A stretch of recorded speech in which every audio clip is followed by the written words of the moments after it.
They had buried Benjamin Garrett 7 years ago at Arlington, with full honors, a 21-gun salute, a flag folded into a neat triangle and presented to his sobbing wife. His coffin had contained only heavy weights and a uniform.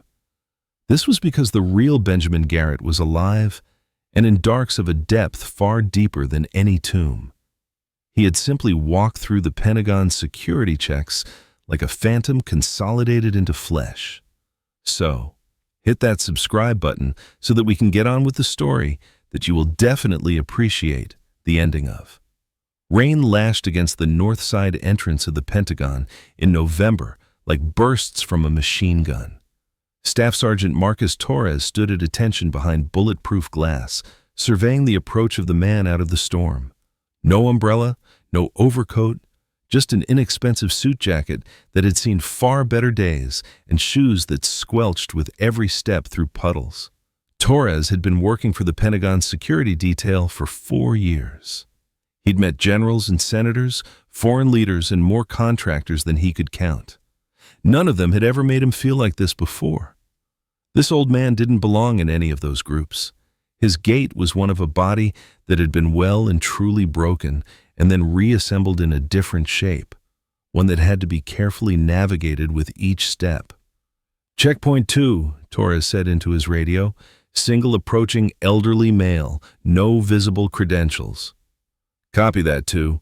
Standard protocol." The man reached the entrance, water streaming from his gray hair down a face that looked carved from leather. Deep lines around pale blue eyes that seemed to look through Torres rather than at him. Maybe 70 years old. Maybe older. Hard to tell when someone's face carried that particular kind of weathering, the kind that came from places where the sun was enemy and the cold was worse. "Good afternoon, sir," Torres said through the speaker. "This is a restricted entrance. Do you have business at the Pentagon?" The old man looked up at the camera, then at Torres through the glass. When he spoke, his voice was quiet but clear. "I have a meeting. Office of the Secretary of Defense." Torres pulled up the visitor log on his screen. Nothing scheduled for SecDef's office this afternoon. He expanded the search. Name? Benjamin Garrett. Torres typed it in. No results. He tried variations. B. Garrett, Ben Garrett, Benjamin with different spellings. Nothing. "Sir, I don't see you on the approved visitor list. Do you have an appointment confirmation, email, phone call?" Garrett reached slowly into his jacket pocket. Torres's hand moved instinctively toward his sidearm. The old man noticed, stopped, held his other hand up palm out in a gesture that was somehow military despite the civilian clothes. "Just a piece of paper," Garrett said. He withdrew a folded document, worn soft at the creases, and slid it through the security slot. Torres unfolded it carefully. It was a printed email from 3 days ago, addressed to Benjamin Garrett, confirming a 1400 meeting with Deputy Secretary Mitchell's office. Torres checked his watch, 13:47. This says Deputy Secretary Mitchell's office, not SecDef. "Same building, son." The tone was gentle but carried weight underneath. Not condescension, just the patience of someone who'd explained himself too many times before. Torres called it in. "Checkpoint 2 to Central. I have a Benjamin Garrett claiming appointment with Deputy SecDef Mitchell's office. Email confirmation dated 3 days ago, but he's not on my list." Static crackled. Then, "Negative on Garrett, Benjamin. No appointment scheduled for Mitchell today. Individual is not cleared for entry." Torres looked back at the old man, who stood there dripping, patient as stone. "Sir, I'm sorry, but Central says there's no appointment. You're not cleared to enter." "Call upstairs. Mitchell's office. They're expecting me." "Sir, I can't just call." "Then don't let me in, but make the call." Something in those pale blue eyes stopped Torres from his standard response. He'd been trained to spot threats. Agitation, aggression, desperation. This man showed none of those. Just absolute certainty. The kind of certainty that came from being right so many times that doubt had been burned away. Behind him, Corporal Lisa Hayes had been processing deliveries, but now moved closer. Problem? Maybe. Old guy with an appointment that doesn't exist. Turn him away. I'm checking first. Hayes frowned. Protocol said no entry without proper clearance, but Torres had learned that sometimes the book didn't account for exceptions. And something about this man felt like an exception that would matter. He picked up the internal phone, dialed the number for Deputy Secretary Mitchell's office. 4 rings before someone picked up. Deputy Secretary Mitchell's office. This is Security Checkpoint 2. I have a Benjamin Garrett here claiming a 1400 appointment. He's not on the visitor list. Silence. Long enough that Torres thought the connection had dropped. Then, sharp and urgent. Benjamin Garrett, right now, at your checkpoint? Yes, ma'am. Jesus Christ, hold him there. Do not let him leave. I'm sending Colonel Mason down immediately. The line went dead. Torres stared at the phone, then looked back at Garrett through the glass. The old man hadn't moved, hadn't shown any reaction. Just stood there in his soaked suit, water pooling around his worn shoes. Someone's coming down for you, sir. Garrett nodded once. Figured they would. 5 minutes crawled by. Then 10. Torres made small talk, trying to fill the awkward silence, but Garrett offered only minimal responses. Yes, he was from Virginia. No, he didn't come to the Pentagon often. Yes, the weather was terrible. At minute 12, the interior doors burst open and Colonel Richard Mason strode through. 3 stars gleaming on his shoulders, uniform pressed sharp enough to cut glass.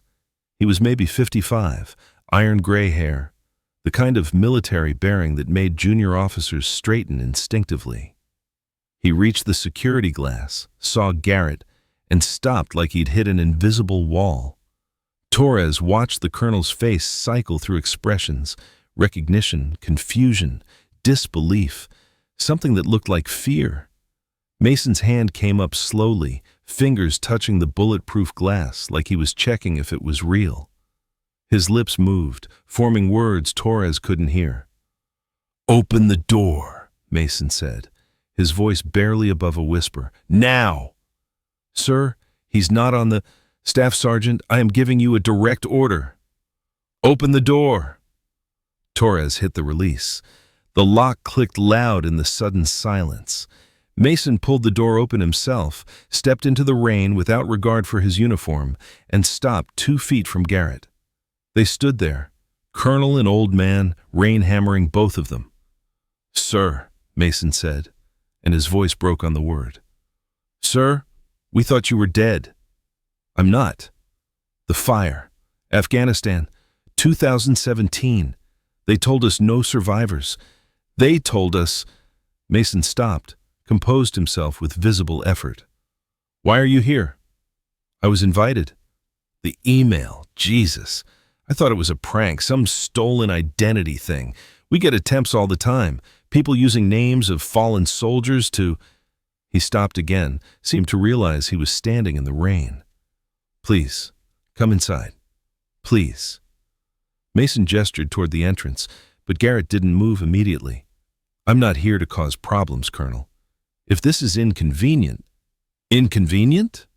Mason's laugh was sharp, edged with something Torres couldn't identify. "Sir, do you have any idea..." He lowered his voice. "Please come inside. There are people who need to see you, people who need to know you're alive." Garrett nodded slowly and stepped toward the entrance. Mason followed, then stopped, turned to Torres. "That man," Mason said, pointing at Garrett with a hand that wasn't quite steady, "is not to be stopped by anyone. Not challenged, not questioned, not delayed. If he walks through this building, everyone stands aside." "Do you understand?" "Yes, sir." "What's your name, Staff Sergeant?" "Torres, sir. Marcus Torres."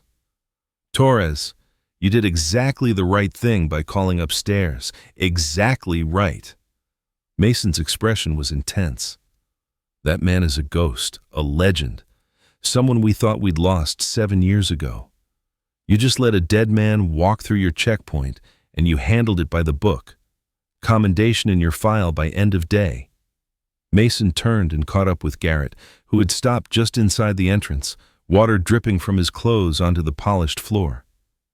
The two men stood there for a moment, Mason speaking quietly, Garrett listening. Then Mason pulled out his phone and made a call. "This is Colonel Mason. I need you to notify the Secretary, Deputy Secretary Mitchell, and anyone currently in the E-ring. Benjamin Garrett is in the building." He paused, listening. "Yes, that, Benjamin Garrett, alive, here, now." He hung up, looked at Garrett with an expression Torres couldn't decipher. Then they disappeared into the building's interior, Mason's hand hovering near Garrett's shoulder like he was afraid the old man might vanish if he looked away. Hayes moved beside Torres. "What the hell just happened?" "I have no idea." "Did he say ghost? Legend?" Torres didn't answer. He was already pulling up military databases, typing in Benjamin Garrett. The results came back restricted, access denied. He tried again with different parameters, same result. Every query hit walls. Every attempt to learn more about Benjamin Garrett led to dead ends and classification notices. But Torres had learned one thing in his 4 years at this job. When a 3-star colonel calls someone sir and looks like he's seeing a ghost, that someone is worth remembering. He took a screenshot from the security camera. Garrett standing in the rain, water streaming from his gray hair, those pale blue eyes looking directly at the lens. Torres saved it to his personal drive, a gut feeling telling him that this image, this moment, was going to matter. Somewhere in the Pentagon, people were about to learn that the dead could come back, and judging by Colonel Mason's reaction, that revelation was going to shatter more than one person's reality. What Torres didn't know, what nobody knew yet, was that Benjamin Garrett hadn't just come back from the dead. He'd come back with information that would trigger the largest espionage investigation in American history. And he had 72 hours to deliver it before his insurance policy burned everything to the ground. Colonel Mason led Garrett through corridors that grew progressively more restricted. Card readers, biometric scanners, Marines standing guard at intervals that spoke of power and paranoia in equal measure. At each checkpoint, Mason showed his credentials and added, "This is Benjamin Garrett. He's cleared. Maximum clearance." Every guard, every checkpoint operator, every person they passed showed the same reaction Torres had seen. A double take, a moment of confused recognition, like they were seeing a photograph step out of its frame and walk among the living. They reached a conference room on the 3rd floor. Mason opened the door into controlled chaos. Deputy Secretary Mitchell was there, mid-50s, gray suit that cost more than Torres made in a month, phone pressed to her ear. 3 generals clustered around a laptop. A Navy Admiral Garrett didn't recognize. They all looked up when the door opened. Mitchell saw Garrett and dropped her phone. The crash of plastic on the conference table was absurdly loud in the sudden silence. "That's not possible," she said. Garrett stepped fully into the room. His soaked suit left wet footprints on the carpet. "Ma'am, we buried you." One of the generals spoke, a 2-star whose name tag read Crawford. His voice carried the hollow quality of someone whose reality had just cracked. "I was at Arlington. I watched them bury your casket.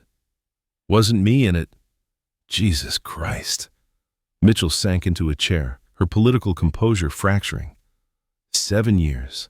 7 years and no one... How? "I was asked not to surface, by people higher up than you, ma'am. Operational security, but the operation's over now. Has been for 6 months. I was told I could come back." "Who told you?" Crawford demanded, moving closer. "Who had authority to—" "Can't tell you that, sir. Still classified." The Admiral spoke for the first time, his voice carrying the careful neutrality of someone navigating dangerous waters. "What operation requires a man to fake his death and stay hidden for 7 years?" Garrett's pale blue eyes settled on him. "The kind that saves thousands of lives by making the enemy think they won." Mitchell stood up, walked to within 3 feet of Garrett, studying his face like she was memorizing every line carved by years and pain. "Do you know what happened after that fire? Do you know what we told people?" "I can imagine." "No, you can't." Her voice was steady but strained, like a rope pulled too tight. "Your team died believing you'd burned with them.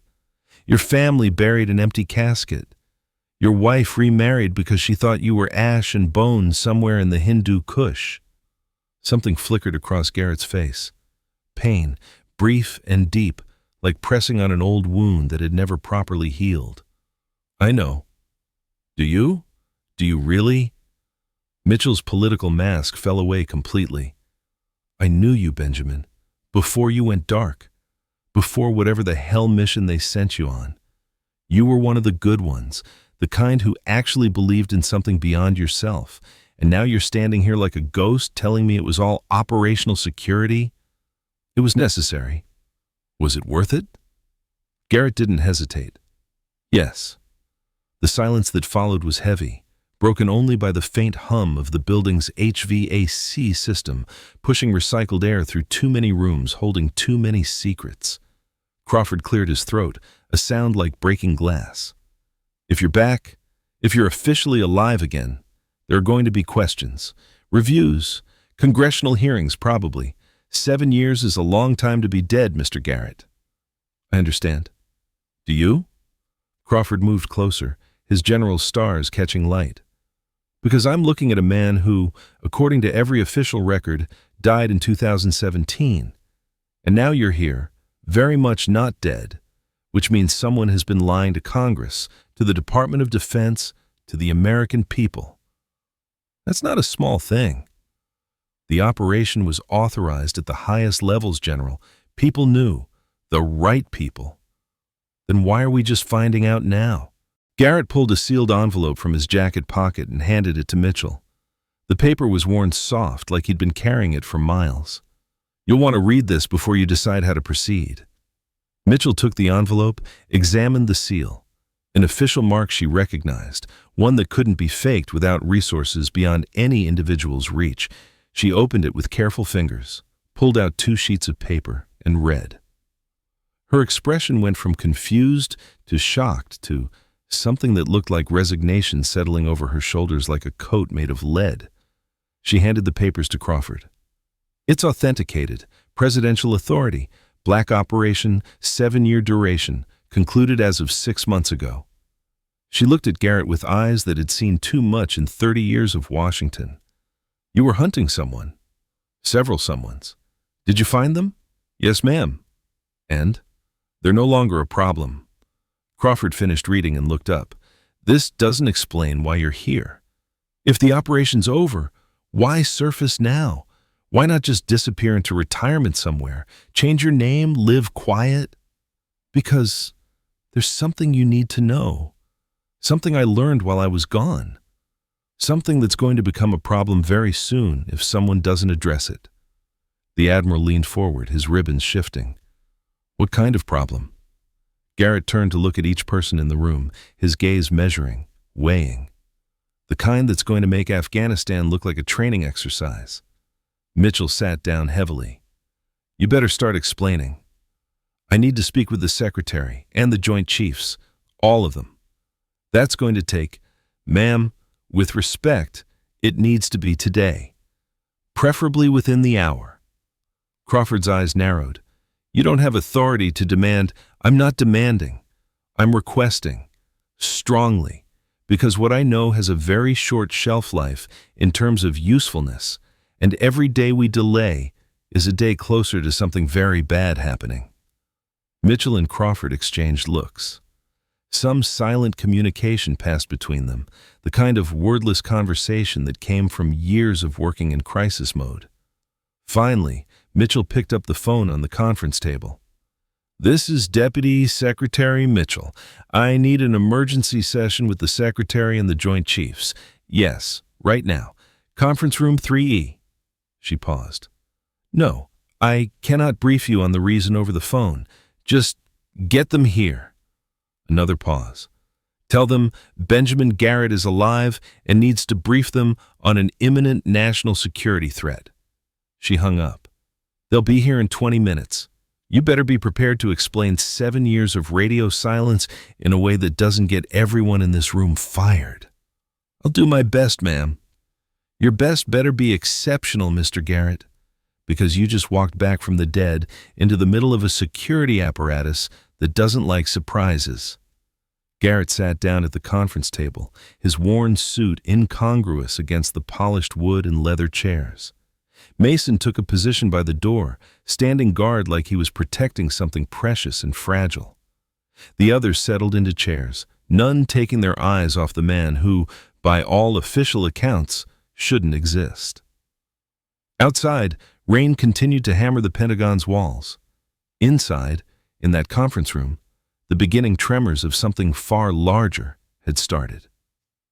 23 minutes later, the conference room had filled with power, concentrated in uniform and civilian authority. Secretary of Defense Amanda Cortez sat at the head of the table, flanked by the chairman of the Joint Chiefs and the service chiefs representing Army, Navy, Air Force, Marines, and Space Force. Deputy Secretary Mitchell had briefed them in hushed, urgent tones before Garrett arrived from the secure holding room where Mason had kept him. Now, he sat across from them, still in his damp suit, looking like someone's grandfather who'd wandered into the wrong meeting and decided to stay anyway. Cortez studied him with the calculated assessment of someone who'd spent 30 years in Washington learning to read people the way priests read scripture. "Mr. Garrett, I've just been informed that you died 7 years ago. Care to explain how you're currently breathing?" "I was under cover, ma'am. Deep cover. Under direct presidential authority with a 7-year operational mandate." "Hunting whom?" "I prefer to brief that separately, ma'am. What I'm here to discuss is what I learned while hunting them." The chairman, General Theodore Raines, leaned forward. Silver stars on his shoulders caught light from the overhead fixtures. "You're telling us you spent 7 years under cover, presumably in hostile territory, and you're more concerned with intelligence you gathered than with the people you were hunting?" "The people I was hunting are dead, sir. The intelligence I gathered is very much alive and active." "Explain." Garrett took a breath. His hands, resting on the conference table, showed scars that told stories he wouldn't. While embedded in certain organizations I still cannot name in this setting, I became aware of a coordinated effort to infiltrate and compromise U.S. military command structures. Not from a foreign power, not from a terrorist network, from something else. "Something else?" Cortez's tone carried skepticism sharp as broken glass. "A non-state actor with resources that rival nation-states, operational security better than anything I've seen in 30 years of intelligence work, and access to classified information that should be impossible for anyone outside a very small circle to obtain." The room was absolutely silent. Even the HVAC seemed to hold its breath. The Air Force Chief of Staff spoke up, her voice careful. "You're describing a shadow organization with penetration at the highest levels of government." "Yes, ma'am." "That's conspiracy theory territory, Mr. Garrett. I have proof." Garrett reached into his jacket and withdrew a small USB drive.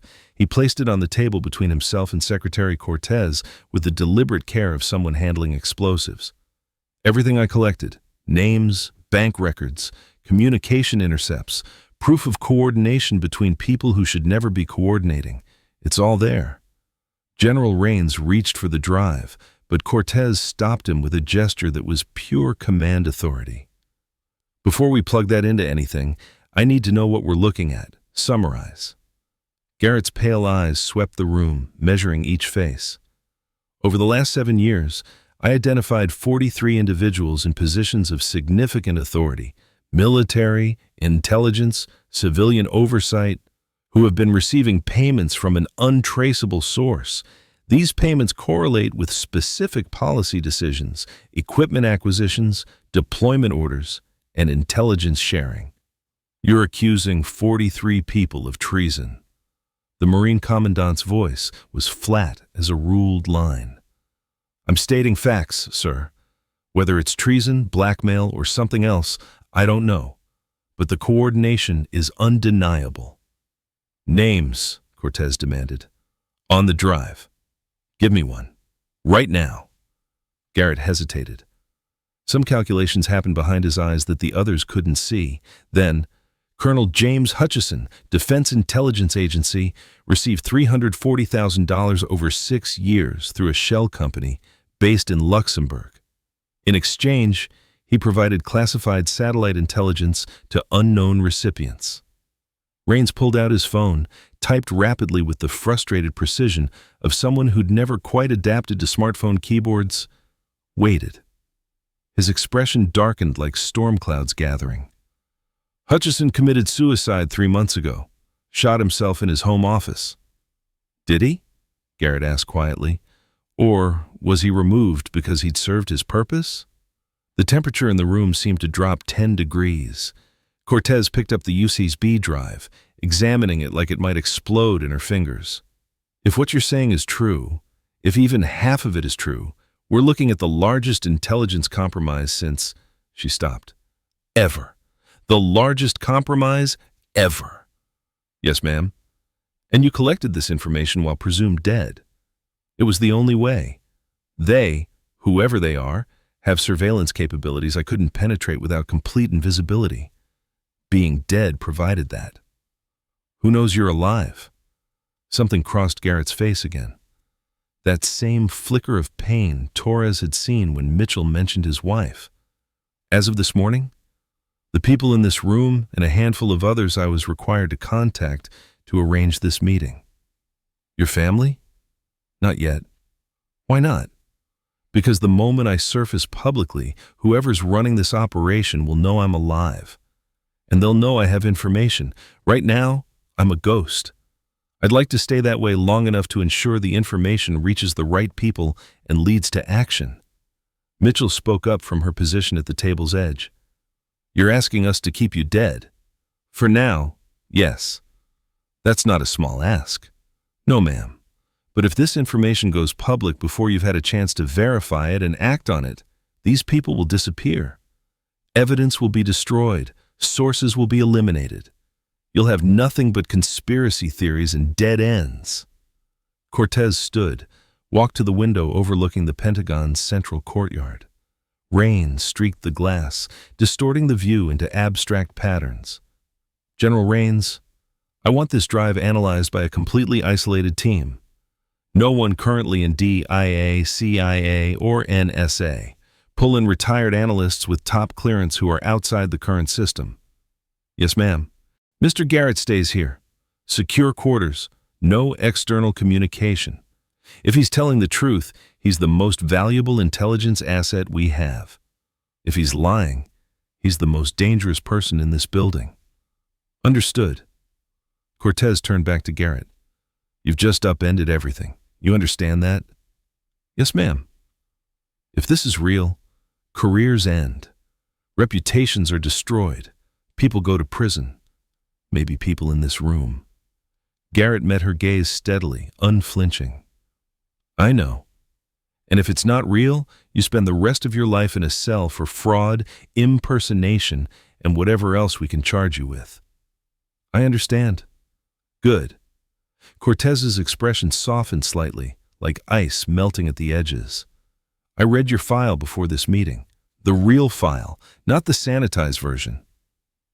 You were one of the best operators we had, multiple silver stars, a Navy Cross, commendations I can't even discuss. Then you vanished into whatever black hole mission they sent you on. Part of me wants to believe you. Part of me thinks this is the most elaborate disinformation operation I've ever seen. I wish it was disinformation, ma'am. So do I. 3 floors below, in a secure medical facility that officially didn't exist on any Pentagon blueprint, Benjamin Garrett sat on an examination table while a Navy doctor drew blood, checked vitals, and asked questions designed to establish baseline cognitive function. Colonel Mason stood by the door, arms crossed, watching. You know they're going to find out, Mason said. Find out what? About your family, your wife remarrying, Your kids thinking you're dead." Garrett didn't respond immediately. The doctor finished with the blood draw, labeled the vials with precise handwriting, and stepped out to run preliminary tests. "I know," Garrett said finally. "That's it? You know?" "What else is there to say, Colonel?" Mason moved closer, his 3 stars catching light from the overhead fluorescence. "Sir, with respect, I was at your funeral. I watched your wife, your widow, break down at the graveside. I watched your kids try to hold her up while she screamed that she couldn't do this. That was 7 years ago. You're telling me you're just going to show up now and expect—" "What?" "I don't expect anything." "Then why come back at all? You could have sent the intelligence through dead drops, anonymous sources. Why surface?" Garrett looked at him with those pale blue eyes that seemed to carry depths Mason couldn't fathom, wouldn't want to if he could. Because some things require a person to stand behind them. Information can be dismissed, a witness can't. You think they'll believe you? The data doesn't lie. The data got Hutchison killed, probably others too. I know. And you're okay with that risk? Garrett smiled slightly, without humor, like a man who'd forgotten what real joy felt like. Colonel, I've been dead for 7 years. Death doesn't scare me anymore. What scares me is staying silent and watching this country get carved up from the inside by people who think they're untouchable. Mason studied him, trying to reconcile the legendary operator he'd known with this weathered man in a worn suit. You were always like this, even before. Always willing to go further than anyone else. Do things no one else would do. That's why they sent me. No. Mason shook his head. That's why you volunteered. There's a difference. Before Garrett could respond, the door opened and the doctor returned, tablet in hand, expression troubled in the way that preceded bad news. Colonel, we have a problem. What kind of problem? The doctor looked at Garrett, then back at Mason, some internal calculation about confidentiality versus necessity playing out. His DNA matches Benjamin Garrett's service record. Fingerprints match. Dental records match. But his medical scans show injuries that aren't in his file. Significant injuries. Bone fractures that healed without proper medical care. Scar tissue from what looks like torture. And something else. What else? His brain shows anomalies. Patterns I've never seen outside of extreme trauma cases. Like he's rewired his own neural pathways through repeated stress conditioning. Mason frowned. What does that mean? It means whoever he was when he died 7 years ago, the person sitting here now is different. Fundamentally different. Not physically, the body's the same. But mentally, neurologically, he's been changed by whatever he experienced. Garrett spoke calmly, like discussing weather. Is that a medical concern, doctor? I don't know. I've never seen anything like it.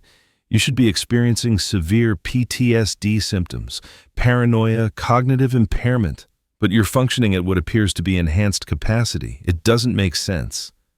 Does it need to make sense? For the record? Yes. I need to understand what I'm documenting. Document that Benjamin Garrett is alive, healthy, and mentally competent. That's all that matters. The doctor looked like he wanted to argue, but nodded reluctantly. I'll need follow-up examinations, regular monitoring. Fine. After the doctor left, Mason waited until they were alone again. What happened to you out there? I survived. That's not an answer. It's the only one I can give. Mason was about to press further when his phone buzzed. He read the message, expression darkening like a storm rolling in. They want you back upstairs. Secretary Cortez personally. That was fast. They've already started analyzing the drive. Apparently, they found something. Back in the conference room, the atmosphere had shifted from tense to suffocating. If it had been uncomfortable before, it was catastrophic now. Secretary Cortez stood at the head of the table, face pale. General Raines sat with his head in his hands. Deputy Secretary Mitchell stared at a laptop screen like it was showing her the heat death of the universe. Garrett entered with Mason. Cortez looked up. Sit down, Mr. Garrett. He sat. Cortez walked around the table, stood behind him, speaking to the room but clearly directing her words at him. We've analyzed approximately 15% of the data on that drive. Just the top-level files, initial assessment only. She paused. Garrett could hear her breathing, carefully controlled, like someone trying not to scream. It's real. All of it. Every payment you documented, every communication intercept, every piece of evidence pointing to systematic infiltration of our command structure. It's real and verified. Raines looked up. His general's composure cracked like broken pottery. We cross-referenced bank records with classified decision points over the last 7 years. The correlation is undeniable. Every major compromise we've suffered, and there have been more than we've admitted publicly, traces back to one of the people on your list. How many? Garrett asked. Of the 43 names you identified, we've verified 31 so far. The other 12 are still under analysis. And the scale? Mitchell answered, her voice hollow as an empty drum. Satellite intelligence sold to foreign powers, troop movement plans leaked before deployments, weapons technology transferred to competitors. And that's just what we found in 3 hours of analysis.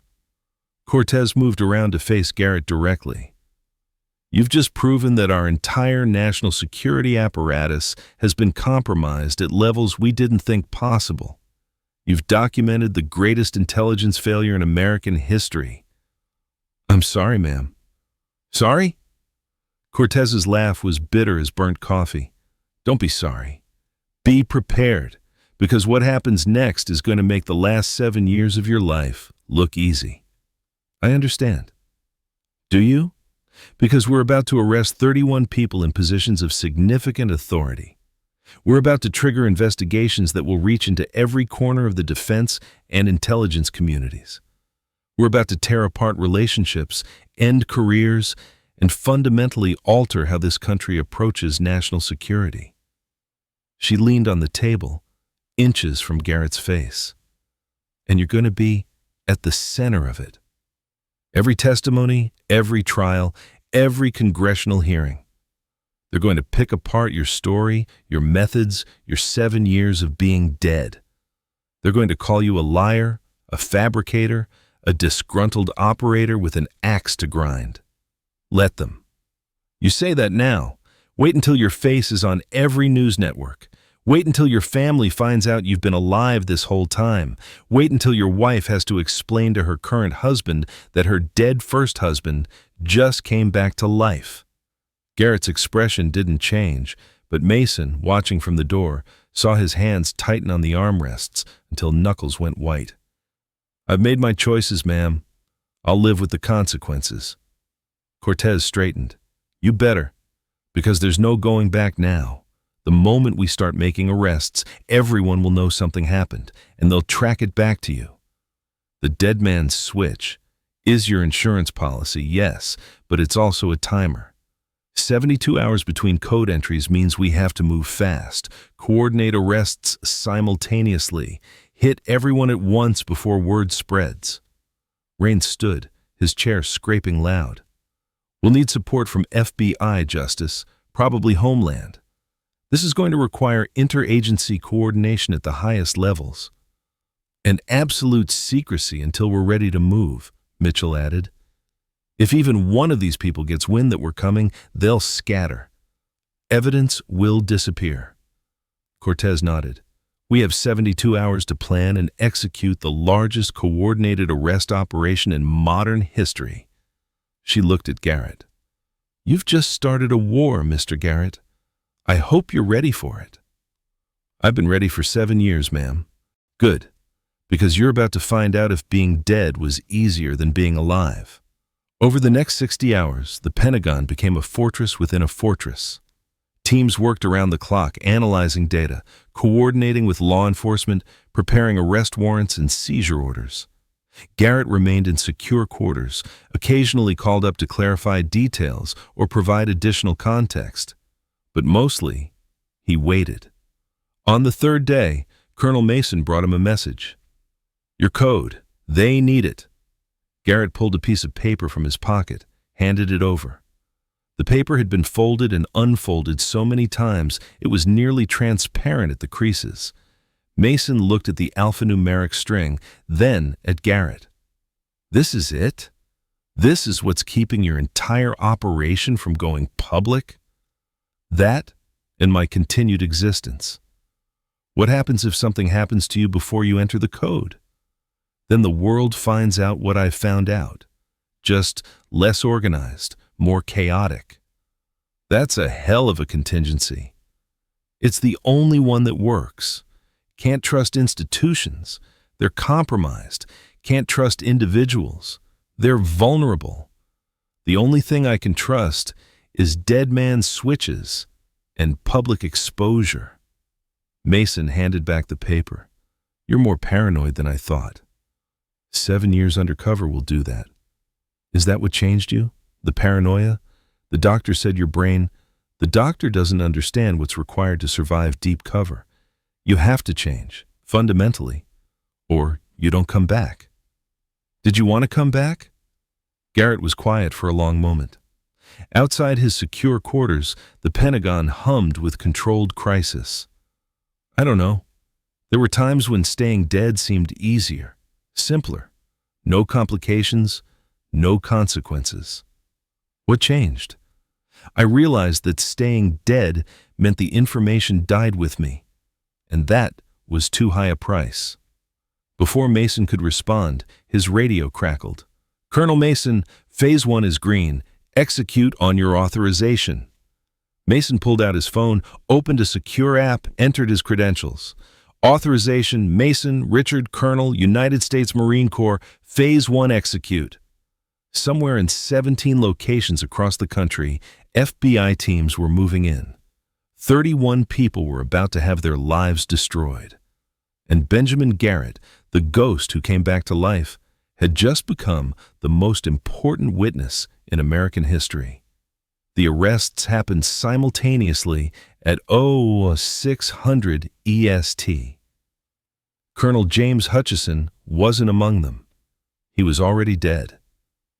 But 31 others woke to federal agents at their doors, arrest warrants in hand, charges being read that detailed years of espionage, treason, and collaboration with foreign powers. By 0800, the news had broken. Not the details. Those were classified. But the fact of the arrests couldn't be hidden. 31 high-ranking military and intelligence personnel arrested on national security grounds made every major network. By 1000, Congress was demanding answers. By noon, the president was in an emergency security briefing. And by 1400, someone leaked Benjamin Garrett's name. Mason brought him the news. "It's out. Your identity. Someone in the chain talked to media." Garrett closed his eyes briefly. "How bad?" "Dead hero returns to expose massive spy ring." That's the headline on 3 different networks. "My family?" "Already being contacted by reporters. FBI is sending protective details to their homes." "I need to see them." "Not yet. Secretary's orders? Too risky." "Too risky for whom?" "For them. You're the most valuable witness we have and the most vulnerable target. Anyone who wants this investigation to go away has to go through you first." Garrett stood, walked to the small window in his quarters. Through bulletproof glass, he could see the Pentagon parking lot, normal life continuing while his world fractured. "I've been dead for 7 years. Maybe I should have stayed that way. Too late for that now." "Yeah." Garrett's reflection in the glass looked older than it should. Too late. 24 hours after the arrests, Secretary Cortez called Garrett back to the conference room. The same faces were there, but new ones had joined them. Attorney General, FBI Director, NSA Director, and someone Garrett recognized from old briefings, the Director of National Intelligence. "Mr. Garrett," Cortez began, "in the last day, We've confirmed that every person you identified has been engaged in activities harmful to national security. The scale of the compromise is unprecedented. You were right. I wish I hadn't been. So do we. But that brings us to the current situation. You're scheduled to testify before a closed congressional committee in 3 days. Everything you know, everything you saw, everything you documented. They're going to want details you can't legally give them. Then, what do? The DNI spoke up, his voice carrying decades of classification battles. You tell them what you can and invoke classified privilege for the rest, but understand, they're going to push, hard. They want to know who authorized your operation, who knew you were alive, who made the decision to let you stay dead for 7 years. I can't tell them that. Why not? Because those people are still in positions where they need to be. If I expose them, we lose capabilities we can't afford to lose. Those are decisions above your pay grade, the Attorney General said. Those are decisions I made when I agreed to the mission. I don't break promises. Cortez leaned forward. Mr. Garrett, you need to understand something. You're not an operator anymore. You're not undercover. You're a witness in the largest espionage case in American history. You don't get to decide what's classified and what isn't.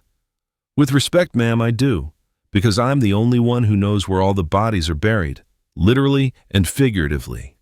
The FBI director, a woman in her 50s named Sarah Chen, spoke for the first time. Are you threatening to withhold evidence? I'm stating facts.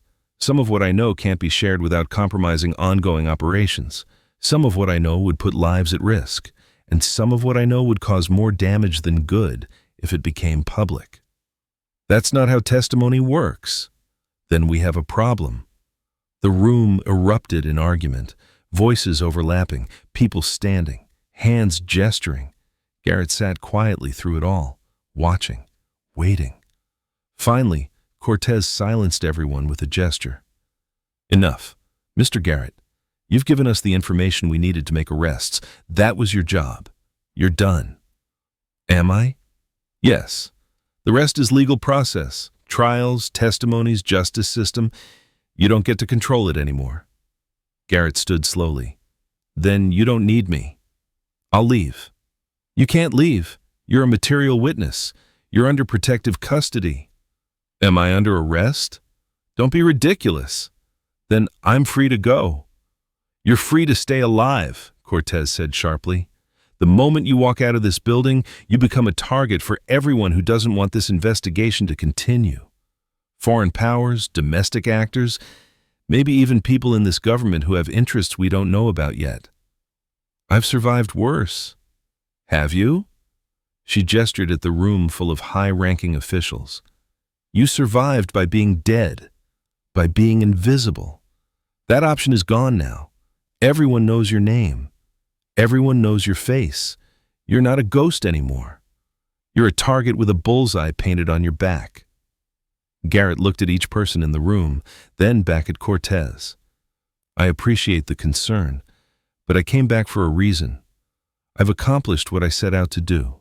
The rest is up to you. We need you. You need the information. You have it. The drive, the documentation, the proof. That's what matters. I'm just the delivery system. You're the only person who can authenticate it, who can testify to the methods used to collect it, who can stand up in court and say, I saw this with my own eyes. Find another way. There is no other way. The silence that followed Cortez's outburst was absolute. She took a breath, composed herself. I'm sorry, but you need to understand, without you, this entire case falls apart. Defense attorneys will claim the evidence was fabricated. They'll claim you're a disgruntled operator or a foreign agent yourself. They'll claim anything that creates reasonable doubt. Your testimony, your presence, is what makes this real. Garrett sat back down slowly. What do you want from me? 3 months. Testify at the congressional hearing. Testify at the trials. Help us build cases that will actually result in convictions. Then you can disappear again if you want. But give us 3 months. And my family? We'll arrange meetings, supervised, for security. We'll explain the situation. We'll try to make it as easy as possible. Nothing about this is easy. No, it's not. But it's necessary. Garrett looked at his hands, weathered, scarred, the hands of someone who'd lived multiple lifetimes. 3 months. Thank you. Don't thank me. Just make sure when this is over, the people responsible actually face consequences. I didn't spend 7 years dead just to watch everyone plea bargain down to nothing. That's not up to me. Then find someone it is up to. Because if I'm going to put my life on the line again, it better be for something that matters. Cortez nodded. I'll do everything in my power to ensure that happens. That'll have to be enough. 6 weeks later, Benjamin Garrett sat in a closed congressional hearing room, facing a panel of senators who wanted answers he couldn't give. Mr. Garrett, the committee chairman said, you've testified that you were operating under presidential authority for 7 years. We need to know which president authorized this operation. I can't tell you that, Senator. Can't or won't. Can't. Still classified. This committee has top secret clearance, Mr. Garrett, and this operation requires clearance above that level, sir. Frustration rippled through the panel, but they moved on. Question after question, testimony after testimony. Some answers Garrett could give. Most he couldn't. By the end of the day, they had enough to understand the scope of the conspiracy, but not enough to satisfy their curiosity about the operation that uncovered it. Outside the hearing room, Colonel Mason waited. How'd it go? About as well as expected. They're frustrated. They'll get over it. The arrests are holding. Evidence is solid. Trials start next month. Garrett nodded, looking out a window at the Washington skyline. Has my family agreed to see me? Your daughter, yes. Your son is still processing. Your wife... Mason paused. Your ex-wife asked for more time. I understand. Do you? She moved on. I can't blame her for that. No, but it's still going to hurt like hell when you see her. Garrett smiled slightly. Pain I can handle, Colonel. It's the guilt that's harder. What would you do? If you had to choose between staying dead and coming back to expose the truth, which would you choose? Let me know in the comments. I'm curious where you stand. If this story moved you, hit that like button and subscribe to Military and Veterans Archives. We share true military stories every single day, stories that need to be heard, stories that honor those who serve. Thanks for listening. Stay safe, stay strong, and never forget the heroes among us.